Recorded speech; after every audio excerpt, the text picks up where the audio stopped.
gonna get right into it. Okay. So, tell us, like, where are you from?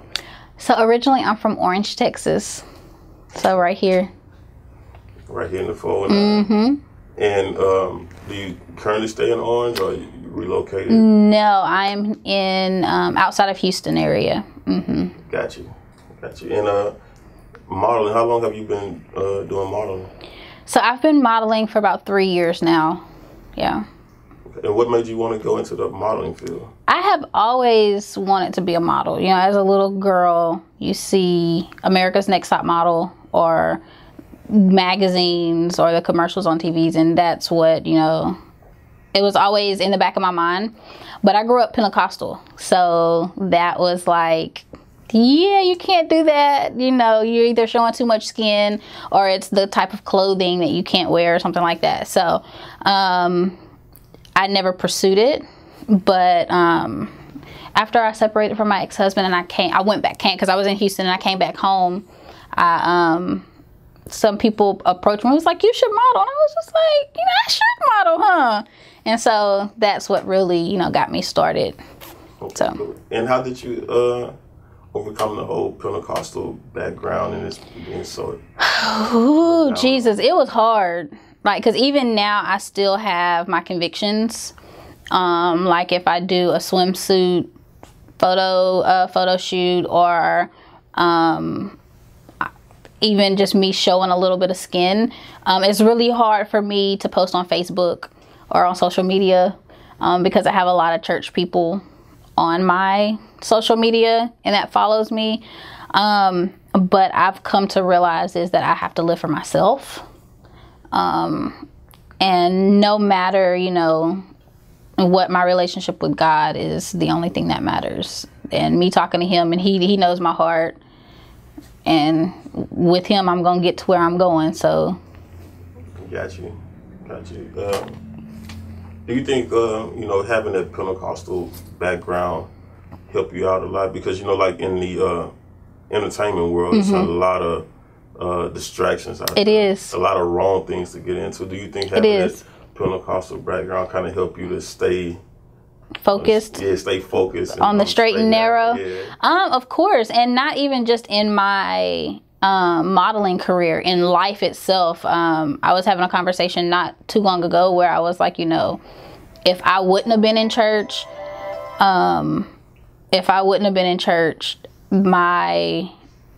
I don't know where I would be, just because, you know, a lot of people that I grew up with, I look back now and I'm just like, that could have been me, you know, and it's not. I was very sheltered. So I didn't even go to the club until I was 23. My first club appearance was at 23. But now, you know, having a family and knowing, you know, where the foundation that I grew up on, and knowing that, you know, I want my kids to have that same foundation, you know, not too many of the rules and restrictions, but it keeps me focused, and it keeps me on that straight and narrow, like you said, or somewhat of it. It can get crooked a little bit, but it's all good though. Someone told you you should model, but like, what made you say, like, I'm gonna just do this for me? Okay, so I've had a lot of people, all the time people would come up to me and be like, oh, well, you should model or you should do this. But I was always scared, like, just because, you know, people will tell you something and then they'll get you in a situation and then it'll turn out to be a bad situation. So I just never wanted to get taken advantage of. So that's why I never pursued it. But the people that actually came up to me and was like, you know, you should model, it was some people that was kin to me. And so I trusted them. And I felt like I was in a safe environment to take that leap of faith. And so that's what I did. And so that's, you know, really and honestly how I got started, because I felt safe and I felt secure. And being that I came from a very strict household, it was always, well, don't do this because somebody will kidnap you, or don't do that because you'll get hurt. And so it was just a fear within me that if I go with somebody or I do a photo shoot, or I'm just going to put myself in this bad situation. And, you know, and that's where maturity comes in. And then, you know, making sure that I was in a secure location around people that I felt comfortable with.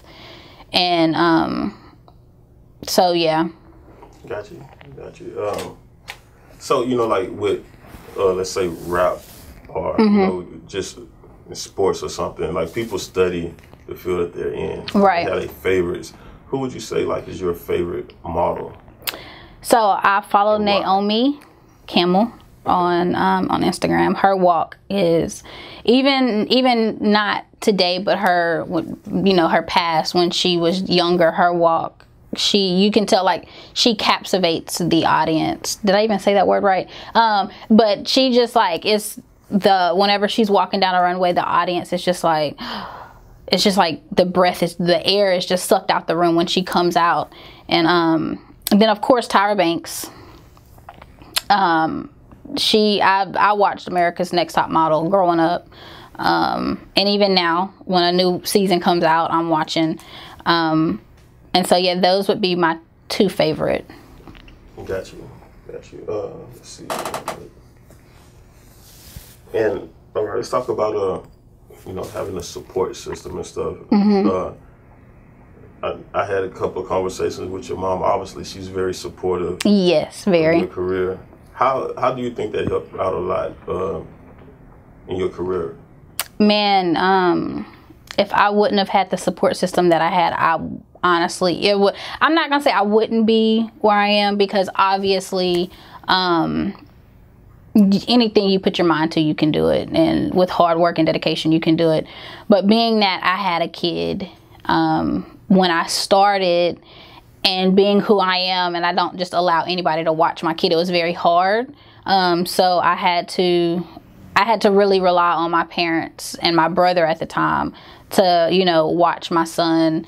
And then when my daughter came along, they helped me with her.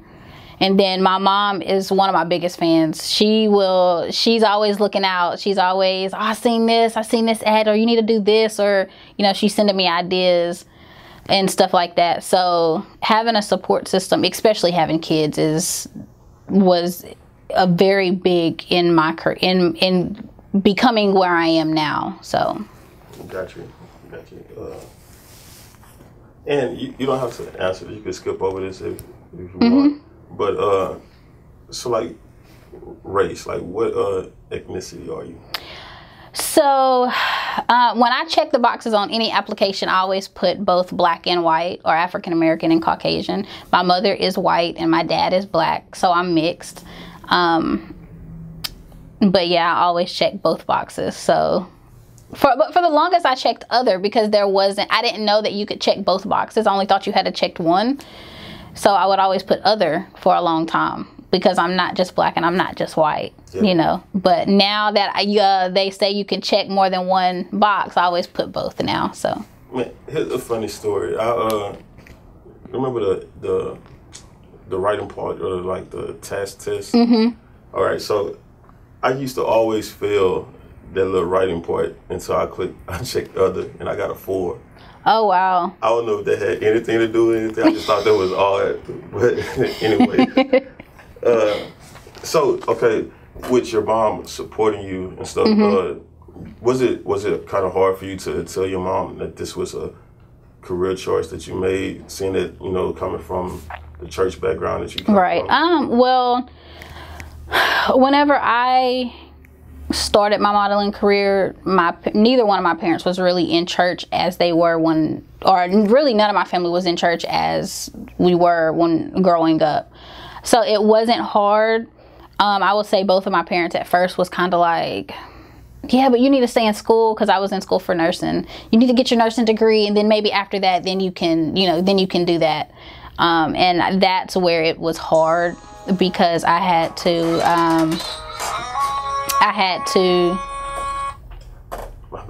no, it's okay. I had to really figure out, what was I going to do? Was I going to focus on the nursing, or was I going to focus on the modeling, or was I going to do both? And for the longest, I did both. And then that's when, I come to realize, okay, I was only doing the nursing because I felt like I had to prove something, because that's what, at 10 years old, I was like, hey, I want to be a nurse, I want to be a doctor. And, from 10 to current, that's what everybody was like, well, you're gonna be a nurse, you're gonna be a nurse. So I was doing it for everybody else. And so I had to really choose, okay, am I gonna do the nursing and keep with that, or I'm gonna model and do that? And so that, I think that was the hardest thing. But actually telling my parents that I was gonna model, no.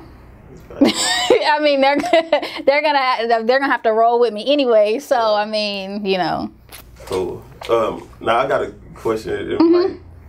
I don't mean to offend, so okay, don't take it that way. But do you think that there's any type of connection between like the nursing field and modeling? Because a lot of models was in the nursing field before, like, or at least from what I've seen, or maybe it's just Instagram models or something. Because you always see them modeling, then next thing you know, you see them in school. Yeah. I personally, I don't know.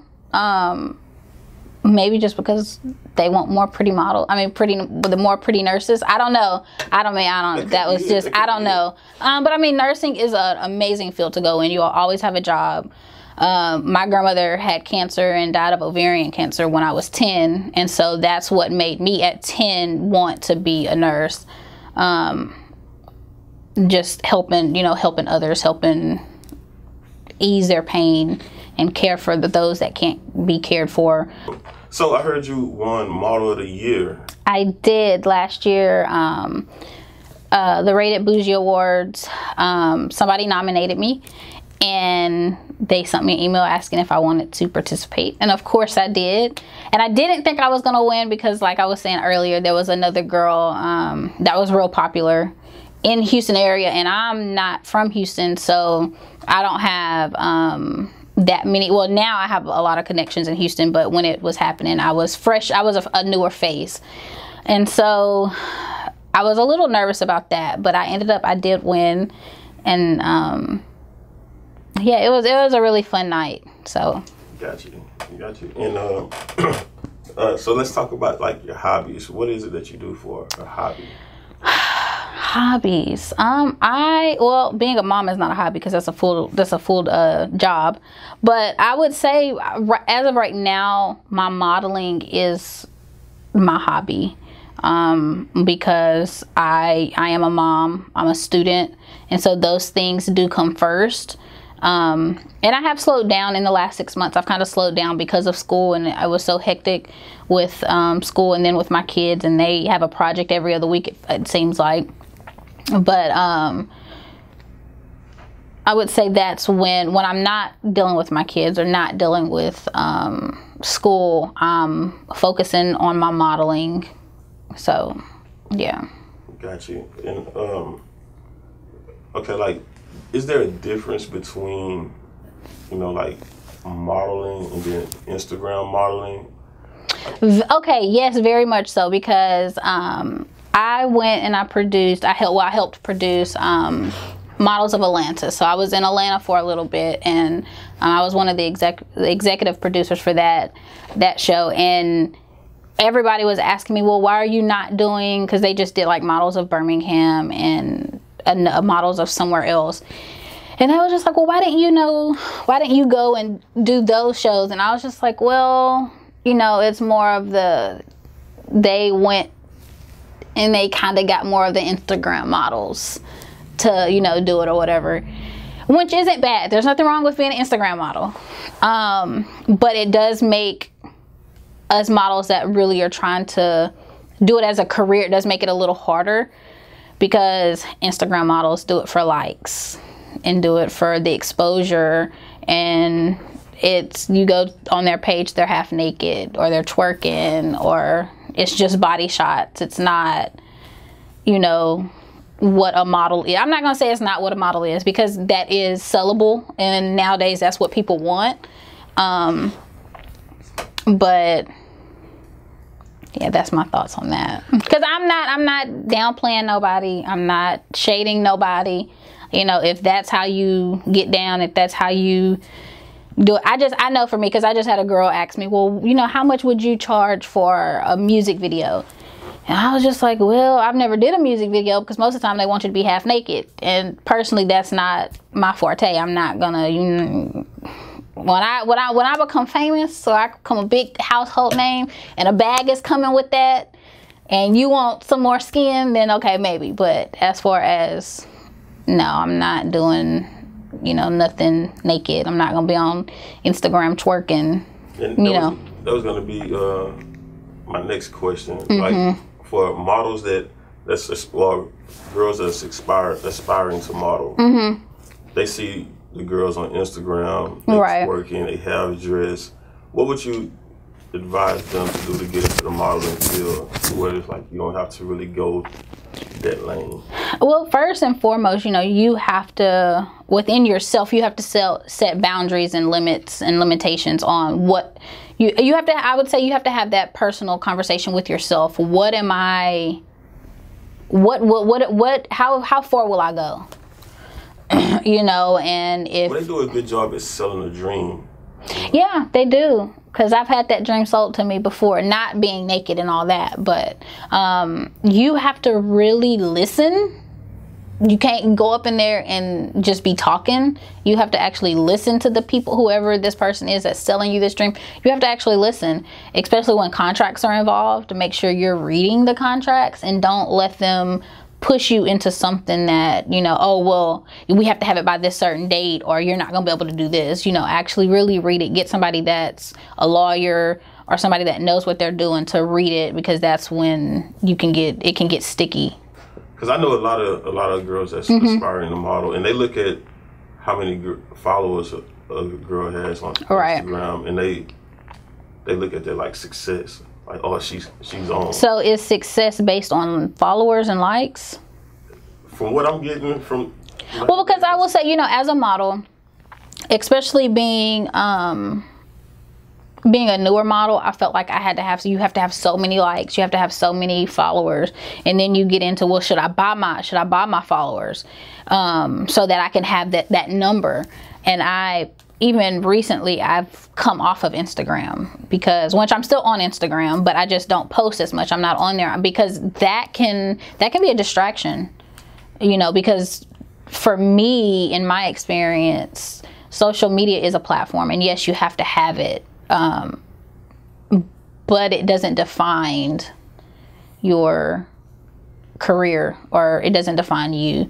Just because you got 20 likes on one photo and this other model got 100,000. I mean, it doesn't really. I mean, did she get paid for that post? You know, I don't know. Yeah, I don't know what the. I don't know how, you know, I don't know how the money works with it. I mean, I can see if that person got paid for it, then okay, cool. But if, you know, a lot of girls aren't getting paid for the twerking and all that. I know a few of them that's not really getting paid, and they have a lot of followers. But I also know a lot of them that wasn't getting paid at first, but because they got so many followers and attention to their page, they eventually started. You'll get, and I mean, of course, and that's not a bad thing. I mean, of course, you know, you gotta, but you also have to look at it whenever you go into something. You know, if I started, you know, taking my clothes off and twerking, and that's where I started, whenever I get to where I want to be, they're still going to expect that from me. So I'm not going to be able to really say that's not what I want to do. You know, say I want to go be more commercial or more print. They're still going to expect me to be naked, taking my clothes off, twerking or whatever. So you have to, especially those starting off, you have to, whenever you're first starting, you're creating that lane, and you don't want to create something that later on you're not going to want to do. Let everyone know how they can follow you or contact you for any modeling gigs. Yes, so you can follow me on all social media. Facebook, I'm Codie Green. And then on Instagram, it's codiegreen.model, CODIEGREEN.model. And then you can also email at CodieG, CODIEG, at codiegreen.com. Yeah, so. Okay, got you. Appreciate it. Well, thank you for having me.